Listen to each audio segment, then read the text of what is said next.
వెంకటేశ్వర స్వామి పవిత్రతను దెబ్బతీశారు.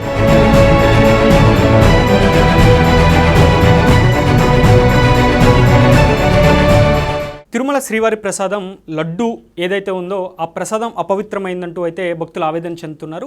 కొద్ది రోజుల క్రితం కూటమి ప్రభుత్వం 100 రోజులు పూర్తి చేసుకోవడంతో ఒక సమావేశాన్ని అయితే ఏర్పాటు చేశారు. ఈ సమావేశంలో సీఎం చంద్రబాబు ఈ విషయాన్ని అయితే ప్రస్తావించారు. వైసీపీ నాయకులు తిరుమల శ్రీవారిని కూడా వదలలేదు అంటూ ఆయన చేసిన వ్యాఖ్యలు అయితే తీవ్ర చర్చనీయాంశంగా మారాయి. అంతేకాకుండా తిరుమల శ్రీవారి లడ్డూలో జంతువుల కొవ్వు కలిసింది అని ఆయన సమావేశంలో అయితే ప్రస్తావించారు. దీంతో ఆ వెంటనే కొన్ని రిపోర్టులు కూడా బయటకు వచ్చాయి. కేంద్రం ఆధీనంలో ఉన్న ల్యాబుల నుంచి వచ్చిన రిపోర్టులు కూడా కొన్ని బయటకు రావడంతో ఇది పెద్ద దుమారం రేగింది. కేవలం తెలుగు రాష్ట్రాల్లోనే కాకుండా ప్రపంచవ్యాప్తంగా ఉన్న హిందువులు అయితే ఈ విషయం మీద ఆగ్రహాన్ని అయితే వ్యక్తం చేస్తున్నారు. తిరుమల శ్రీవారి ఆలయంలో జంతువుల కొవ్వు కలుపుతారా అంటూ భక్తులు ఎక్కడికక్కడ ఆందోళన కూడా చేస్తున్న పరిస్థితి అయితే మనకు కనిపిస్తోంది. ఈ నేపథ్యంలోనే ఇది వైసీపీ హయాంలో జరిగింది. వైసీపీ ప్రభుత్వం ఉన్న టైంలో వచ్చిన నెయ్యి ట్యాంకర్లు అయితే ఏవైతే ఉన్నాయో వాటిల్లో జంతువుల కొవ్వు కలిసిందని అయితే చర్చ అయితే నడుస్తోంది. దీంతో ఇది వైసీపీ మెడకు చుట్టుకోవడంతో జగన్ మరోసారి కొత్త డ్రామాకైతే తెరతీశారు. ఎందుకంటే ఈ వివాదం ఎప్పుడైతే బయటకు వచ్చిందో ఆయన ఒక ప్రెస్ మీట్ పెట్టారు. ప్రెస్ మీట్ పెట్టి ఆయన ఏం చెప్పాలనుకున్నారో తెలియదు కానీ ఏదేదో మాట్లాడేసి అయితే రిపోర్టర్స్ అడిగిన క్వశ్చన్స్ కూడా ఆయన లేచి వెళ్ళిపోయారు సమాధానం చెప్పలేక. ఆ తర్వాత ప్రధానికి కూడా ఒక లేఖ రాశారు.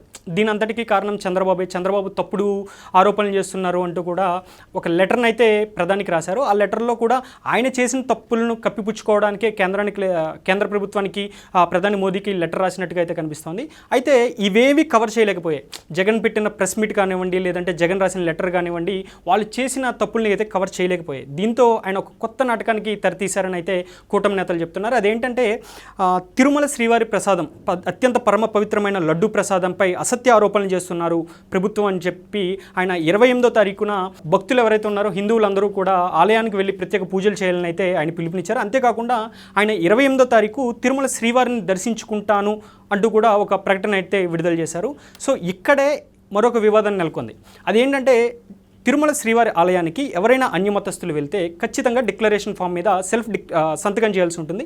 నేను తిరుమల శ్రీవారిని గౌరవిస్తాను, అలాగే ఆయనపై నాకు నమ్మకం ఉందని అయితే అన్యమతస్తులు ఎవరైతే ఉంటారో హిందువులు కాని వాళ్ళు ఆ డిక్లరేషన్ ఫామ్ మీద సంతకం చేయాల్సి ఉంటుంది. అప్పుడే తిరుమల దేవస్థానం అధికారులు, తిరుమల తిరుపతి దేవస్థానం అధికారులు వాళ్ళని దర్శనానికి అనుమతిస్తారు, వాళ్ళకి టికెట్ ఇస్తారు.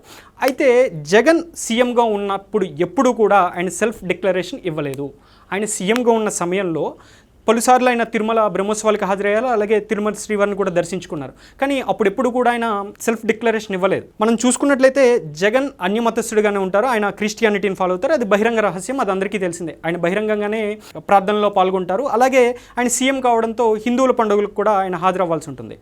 అయితే 100 ఏళ్ల నాటి నుంచి ఈ డిక్లరేషన్ సంప్రదాయంతో కొనసాగుతున్నట్టుగా మనకు తెలుస్తుంది. ఎందుకంటే 1933లోనే ఈ సంప్రదాయం అయితే అమల్లోకి వచ్చిందని అయితే కొంతమంది టీటీడీ అధికారులు అయితే చెప్తున్నారు. అప్పటి నుంచి అన్యమతస్తులు ఎవరైతే ఉంటారో వాళ్ళందరూ కూడా తిరుమల శ్రీవారిని దర్శించుకునేందుకు వచ్చి ముందుగా అక్కడ వైకుంఠం క్యూ కాంప్లెక్స్లో టీటీడీ అధికారులు ఇచ్చిన సెల్ఫ్ డిక్లరేషన్ ఫామ్ మీద అయితే వాళ్ళు సంతకం చేసి శ్రీవారిని దర్శించుకుంటారు.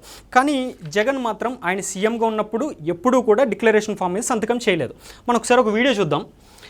2020లో అంటే 2019లో జగన్ సీఎం అయిన తర్వాత 2020 సెప్టెంబర్లో ఆయన తిరుమల శ్రీవారిని దర్శించుకునేందుకు వచ్చారు. ఆ సమయంలో ఒకసారి మనం చూద్దాం, వీడియో చూద్దాం.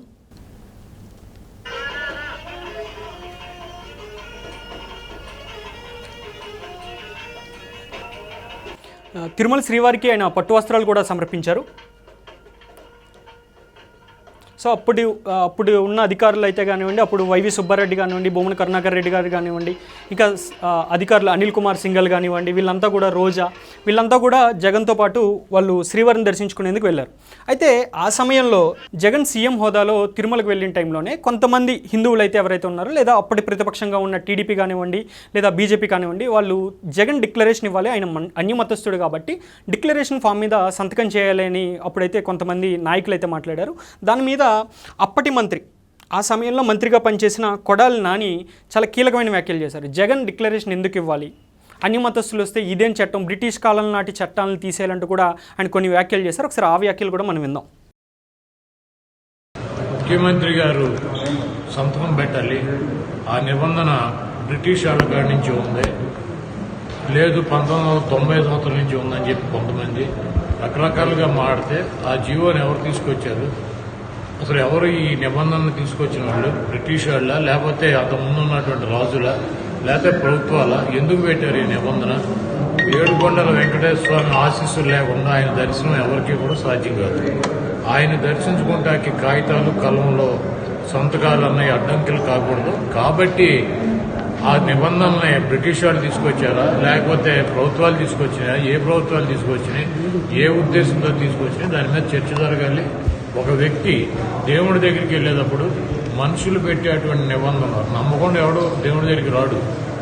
ప్రపంచంలోనే అత్యంత ప్రజలు ఆదరించేటువంటి దేవుడు దేశ విదేశాల నుంచి వచ్చి ఆయన దర్శనం చేసుకున్నటువంటి పరిస్థితి ఉన్నప్పుడు మనం మధ్యలో కొన్ని నిబంధనలు పెట్టి నువ్వు సంతకం పెట్టావా, నువ్వు సంతకం పెట్టలేదా, నీ పేరేంటి, నువ్వు ఏ కులంలో పుట్టావు, ఏ మతంలో పుట్టావు, నువ్వు ఎక్కడ పుట్టావు అన్నటువంటి అడ్డంకులు సృష్టించకూడదని చెప్పి ఈ నిబంధన ఇప్పుడు కొంతమంది బ్రిటిష్ వాళ్ళు పెట్టారని చెబుతున్నారు. కొంతమంది లేదు, గత ప్రభుత్వాలు 1990లో వచ్చాయి. కాబట్టి ఎప్పుడు పెట్టారు, ఎందుకు పెట్టారు, ఏ రకంగా పెట్టారు? ఈరోజు రాజకీయ పార్టీలు వెంకటేశ్వర స్వామిని కూడా రాజకీయాల కోసం, పార్టీల కోసం, ఓట్ల కోసం వాడుకునేటువంటి దరిద్రపు కల్చర్ వచ్చింది. కాబట్టి వాళ్ళకి అవకాశం ఇవ్వకుండా తిరుమల తిరుపతి దేవస్థానంలో చర్చ జరగాలి. నా ఉద్దేశం అయితే ఆ నిబంధన ఉండటం కూడా కరెక్ట్ కాదు. కాబట్టి చర్చించి నిర్ణయం తీసుకోవాలని చెప్పాము. సో ఆ టైంలో జగన్ దర్శనానికి వెళ్తే ఆ నిబంధనను తీసేయాలి. ఎప్పుడైతే ఈ ప్రతిపక్షాలు అప్పుడు ప్రతిపక్షంగా ఉన్న టీడీపీ కానివ్వండి, బీజేపీ కానివ్వండి, ఎప్పుడైతే డిక్లరేషన్ ఇవ్వాలన్నారో వెంటనే ఈయన రంగంలోకి దిగారు. ఈయన కూడా జగన్తో పాటు తిరుమల వెళ్ళారు. తిరుమల వెళ్ళి ఈయన చేసిన వ్యాఖ్యలు ఏంటంటే అన్యమతస్తులు ఎవరైనా వస్తే డిక్లరేషన్ ఫామ్ ఇవ్వక్కర్లేదు అని నా వ్యక్తిగత అభిప్రాయం. దీని మీద తీవ్రంగా చర్చ జరగాలని చెప్పారు. అయితే స్వతహాగా ఎవరైనా తిరుమలకి వెళితే వాళ్ళంతట వాళ్ళే, ఫర్ సపోజ్ ఇప్పుడు క్రిస్టియన్స్ కానివ్వండి, ముస్లిమ్స్ కానివ్వండి, చాలామంది హిందూ దేవుళ్ళు నమ్ముతారు. వాళ్ళు ఇతర మతాల్లో ఉన్నా కూడా తిరుమల వెంకటేశ్వర స్వామిని అయితే వాళ్ళు విశ్వసిస్తారు. వాళ్ళు తిరుమల శ్రీవారిని దర్శించుకోవడానికి వచ్చినప్పుడు స్వతహాగా సెల్ఫ్ డిక్లరేషన్ అయితే ఇస్తారు. అలా సెల్ఫ్ డిక్లరేషన్ ఇవ్వాలని అందరికీ తెలుసు. ఈవెన్ సీఎంగా ఉన్న జగన్మోహన్ రెడ్డికి తెలీదా? ఆయనకి తెలిసి కూడా డిక్లరేషన్ ఇవ్వకుండానే వెళ్ళారు అని అయితే కూటమి నేతలు ఇప్పటివరకు చెప్తున్నారు. మనం చూసినట్లయితే గతంలో డిక్లరేషన్ ఇచ్చిన వాళ్ళు పెద్ద పెద్ద నాయకులు ఉన్నారు. అందులో రాష్ట్రపతిగా పనిచేసిన అబ్దుల్ కలాం కూడా తిరుమల శ్రీవారి దర్శనానికి వచ్చినప్పుడు డిక్లరేషన్ ఫామ్ మీద సంతకం చేసి ఆయన తిరుమల శ్రీవారిని దర్శించుకున్నారు.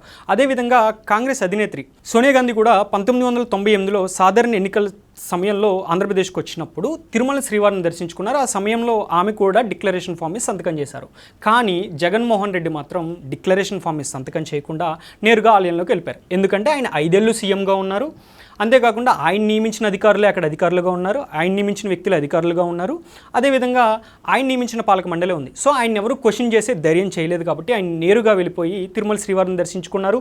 శ్రీవారికి పట్టు వస్త్రాలు కూడా సమర్పించారు. కానీ ఇప్పుడు ప్రభుత్వం మారింది. ఈ నెల 28న జగన్ తిరుమలకి వెళ్తే ఖచ్చితంగా డిక్లరేషన్ ఇవ్వాల్సిందే అంటూ కూటమి నాయకులు అయితే స్పష్టం చేస్తున్నారు. అయితే ఈ నెల 28న జగన్ డిక్లరేషన్ ఇచ్చి శ్రీవారి దర్శనానికి వెళ్తే ఎలాంటి ప్రాబ్లం ఉండదు. కానీ ఒకవేళ ఆయన గనక డిక్లరేషన్ ఇవ్వకుండా శ్రీవారిని దర్శించుకోవడానికి వెళ్తే మాత్రం అది చాలా పెద్ద చర్చ జరిగే అవకాశం అయితే ఉంది. ఇప్పటికీ ఇదే విషయాన్ని కూటమి నేతలు ప్రస్తావిస్తున్నారు. ఇదే విషయాన్ని బీజేపీ ఎంపీ పురంధేశ్వర్ కూడా దీని మీద స్పందించారు. జగన్ ఖచ్చితంగా శ్రీవారిని దర్శించుకుంటే సెల్ఫ్ డిక్లరేషన్ ఇచ్చి మాత్రమే శ్రీవారిని దర్శించుకోవడానికి వెళ్ళాలి అని చెప్తున్నారు. ఎవరైతే అన్యమతస్తులు శ్రీవారిని దర్శించుకుంటారో వాళ్ళు ఖచ్చితంగా సెల్ఫ్ డిక్లరేషన్ ఇవ్వాలని అయితే టీటీడీ అధికారులు చెప్తారు. ఏపీ రెవెన్యూ ఎండోమెంట్స్ 1లోని జివో ఎంఎస్ నెంబర్ 311/1990 ప్రకారం ఈ ఆదేశాలు అయితే వెలువడినట్టుగా తెలుస్తున్నారు. దాన్నే టీటీడీ చట్టంలో కూడా రూల్ నెంబర్ 136గా అయితే పొందుపరిచారు. నాటి నుంచి పలువురు డిక్లరేషన్ ఇచ్చి ఆలయంలో ప్రవేశించిన దాఖలాలు కూడా మనకు కనిపిస్తున్నాయి. వైకుంఠం క్యూ కాంప్లెక్స్ ఏదైతే ఉందో శ్రీవారిని దర్శించుకోవడానికి వెళ్లే ముందు ఉన్న వైకుంఠం క్యూ కాంప్లెక్స్లో ఈ డిక్లరేషన్ ఫామ్ని అయితే సమర్పించాల్సి ఉంటుంది. అక్కడ ఉన్న టీటీడీ అధికారులు ఈ డిక్లరేషన్ ఫామ్ ఇస్తే ఇతర మతస్థులు దాని మీద సంతకం చేసి శ్రీవారి దర్శనానికి అయితే వెళ్తారు. అయితే గతంలో జగన్ చాలాసార్లు ఆలయానికి వచ్చినా ఆయన ఒక్కళ్ళే శ్రీవారిని దర్శించుకోవడానికి వచ్చేవారు. సాధారణంగా హిందూ సాంప్రదాయం ప్రకారం ఏవైనా పూజల్లో పాల్గొంటే భార్యాభర్తలు దంపతులే పూజల్లో పాల్గొంటారు. కానీ జగన్ మాత్రం ఆయన ఒకరే ఆలయానికి వచ్చారు. అంతేకాకుండా శ్రీవారి ప్రసాదాన్ని జగన్ తీసుకోరు అన్నట్టుగా కూడా చాలామంది అయితే సోషల్ మీడియాలో ట్రోల్ చేస్తున్నాం. ఒకసారి అవి కూడా చూద్దాం మనం. ఒకసారి ఇష్టం లేకపోతే చేయకు జగన్, అంతేగాని ఇలాంటి పనులు చేయకు, ప్రసాదమే తినలేని వాడివి, ఇంకా ప్రసాదం నాణ్యత మీద నీకు శ్రద్ధ ఎక్కడ ఉంటుంది అంటూ ఒక సోషల్ మీడియా పోస్ట్ మన ట్విట్టర్లో కూడా చూడొచ్చు. ఒక వీడియో అయితే చూద్దాము ఆయన ప్రసాదాన్ని ఎలా స్వీకరిస్తున్నారు అన్నది.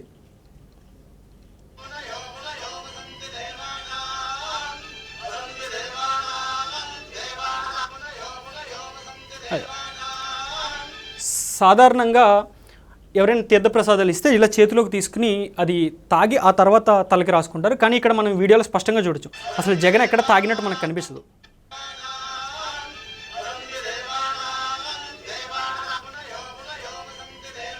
ఎస్, అది చేతిలోకి తీసుకుని ఇలా వెనక్కేసినట్టుగానే మనకు కనిపిస్తుంది. సో జగన్ అన్యమతస్థుడు కాబట్టి ఆయన హిందూ విశ్వాసాలని ఆయన నమ్మరు అంటూ కూడా చాలామంది అయితే సోషల్ మీడియాలో ట్రోల్ చేస్తున్నారు. ఇప్పుడు మనం చూసినట్టు ఇక జగన్ ఏకంగా తన ఇంటి వెనకాలే తిరుమల ఆలయాన్ని సెట్ కూడా వేయించుకున్నారు. 2023లో జగన్ తన ఇంటి వెనకాల ఈ సెట్ వేయించుకోవడం కూడా తీవ్ర దుమారం రేపింది. ఆలయానికి వెళ్ళలేక జగన్ ఇంటి దగ్గర సెట్ వేయించుకుంటామంటూ చాలామంది అయితే ఆయన విమర్శించారు.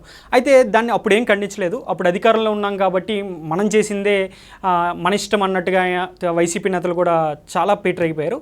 దీంతో ఇప్పుడు వాటన్నిటిని కవర్ చేసుకోవాలి. అధికారం పోయింది, తిరుమల లడ్డు వివాదం ఇప్పుడు జగన్ మెడకు చుట్టుకుంటుంది. ఎందుకంటే ఆయన హయాంలోనే నెయ్యి కల్తీ జరిగింది, జంతువుల కొవ్వు కలిసింది అంటూ కూడా ఆరోపణలు అయితే వినిపిస్తున్నాయి. సో దీన్ని కవర్ చేసుకునేందుకు జగన్ నానా తిప్పలు పడుతున్నారు. ఆ నేపథ్యంలోనే ఆయన ఈ నెల 28న తిరుమల వెళ్తున్నట్టయితే ప్రకటించారు. ఇప్పుడు జగన్ డిక్లరేషన్ ఇవ్వకపోతే జగన్కి తిరుమల వెంకటేశ్వర స్వామి మీద విశ్వాసం లేదని చాటి చెప్పడానికి టీడీపీకి ఒక ఆయుధం దొరికినట్టు అవుతుంది. ఎందుకంటే ఇప్పటికే నెయ్యి వివాదంలో టీడీపీ చాలా గట్టిగా ఉంది. ఇప్పటికే దీని మీద సిట్ కూడా విచారణ ప్రారంభించింది. ఎవరైతే దీని వెనకాల ఉన్నారో వాళ్ళని ఖచ్చితంగా పట్టుకుని తీరుతాం, ఎవరైతే దీనికి కారకులయ్యారో, హిందువుల విశ్వాసాలను ఎవరైతే దెబ్బతీశారో, మనోభావాలను ఎవరైతే దెబ్బతీశారో వాళ్ళని ఖచ్చితంగా మేము పట్టుకుంటామని అయితే సిట్ కూడా చెప్తోంది. ఈ నేపథ్యంలోనే జగన్ తిరుమలకి వెళ్ళి హిందువుల్ని నమ్మించే ప్రయత్నం చేయడానికి ఆయన తీవ్రంగా ప్రయత్నిస్తున్నట్టుగా మనం భావించవచ్చు. సో 28న వెళ్ళి జగన్ డిక్లరేషన్ ఫామ్ ఇస్తే ఓకే, ఒకవేళ ఇవ్వకపోతే ఏం జరగబోతుంది అనేది అయితే ఇప్పుడు చాలా చర్చనీయాంశంగా మారింది. ఎందుకంటే ఇప్పటికీ ఆయన మెడకి చాలా వివాదాలు చుట్టుకున్నాయి. ఇప్పుడు తిరుమలకి వెళ్ళి తనకు దేవుడి మీద విశ్వాసం ఉందని చెప్పుకోవడానికి జగన్ ప్రయత్నిస్తున్నారు. అలాంటి నేపథ్యంలో తాను డిక్లరేషన్ మీద సంతకం చేయకపోతే మరొక వివాదం వస్తుంది. సో ఏరికోరి ఎందుకు వివాదం తెచ్చుకుంటారా, లేదా డిక్లరేషన్ మీద సంతకం చేసి తిరుమల శ్రీవారిని దర్శించుకుంటారా అన్నది అయితే మరికొద్ది రోజుల్లో అయితే తేలబోతోంది.